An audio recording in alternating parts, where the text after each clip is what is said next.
அனுபவமே கடவுள். பிறப்பினில் வருவது யாதெனக் கேட்டேன், பிறந்து பாரென இறைவன் பணித்தான். படிப்பெனச் சொல்வது யாதெனக் கேட்டேன், படித்துப் பாரென இறைவன் பணித்தான். அறிவெனச் சொல்வது யாதெனக் கேட்டேன், அறிந்து பாரென இறைவன் பணித்தான். அன்பெனப்படுவது என்னெனக் கேட்டேன், அளித்துப் பாரென இறைவன் பணித்தான்.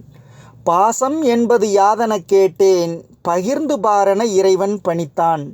மனையாள் சுகமெனில் யாதெனக் கேட்டேன், மணந்து பாரென இறைவன் பணித்தான். பிள்ளை என்பது யாதெனக் கேட்டேன், பெற்றுப் பாரென இறைவன் பணித்தான். முதுமை என்பது யாதெனக் கேட்டேன், முதிர்ந்து பாரென இறைவன் பணித்தான். வறுமை என்பது என்னெனக் கேட்டேன், வாடிப் பாரென இறைவன் பணித்தான். இறப்பின் பின்னது ஏதெனக் கேட்டேன், இறந்து பாரென இறைவன் பணித்தான். அனுபவித்தேதான் அறிவது வாழ்க்கை எனில், ஆண்டவனே நீ ஏன் எனக் கேட்டேன். ஆண்டவன் சற்றே அருகி நெருங்கி, அனுபவம் என்பதே நான் தான் என்றான்.